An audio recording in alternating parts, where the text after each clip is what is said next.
महाबळेश्वर येथील वेण्णा लेकमध्ये पाण्याचा साठा वाढणार आणि पाणी कपात समस्या मिटणार। सन 1844 रोजी वेण्णा धरणाचे बांधकाम करण्यात आले।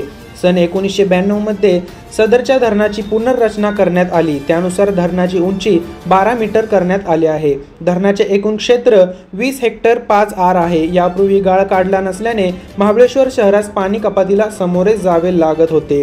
सुमारे 32 वर्षांनंतर प्रशासक तथा मुख्याधिकारी यांच्या प्रयत्नाने वेण्णा लेक येथील गाळ काढण्याचे काम सुरू झाले आहे। 2 पोकलेंच्या साहाय्याने गाळ काढण्याचे काम युद्ध पातळीवर सुरू आहे। पावसाळी हंगाम जवळ येत असल्याने मुख्याधिकारी योगेश पाटील व मुख्य लिपिक आबा ढोबळे यांच्या मार्गदर्शनाखाली जलद गतीने काम सुरू आहे। गाळ काढल्यामुळे भविष्यात वेण्णा लेक येथील पाणी साठ्यात वाढ होणार असून त्यामुळे महाबळेश्वर व पाचगणी शहरास मुबलक पाणी पुरवठा होणार आहे। जय महाराष्ट्र। या ठिकाणी महाबळेश्वर नगर परिषदेचे प्रशासन मुख्याधिकारी माननीय योगेश पाटील यांच्या प्रयत्नाने आज या वेण्णा तलावातील गाळ काढण्यात येत आहे।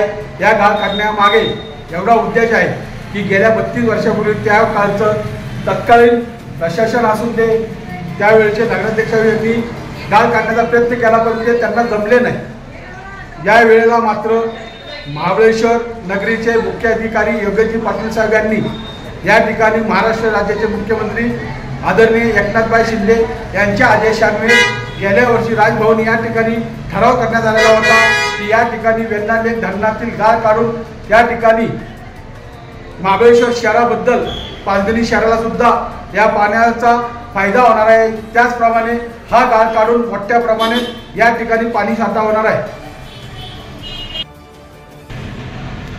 महाबळेश्वर शहर नगरपालिका CO साहेब योगेशजी पाटील साहेब यांनी महाबळेश्वरची पाण्याची टंचाई बघता सगळीकडनं असा दूरदृष्टीचा विचार करून पाण्याचा जो गाळ आहे वेण्णा लेकचा तो काढण्याची जी सुरुवात केलेली आहे त्यातनं महाबळेश्वर वासियांना पाण्याची टंचाई पुन्हा कधी होऊ शकत नाही या हिशोबाने त्यांनी जे काम चालू ठेवलेले आहे त्याचा आम्ही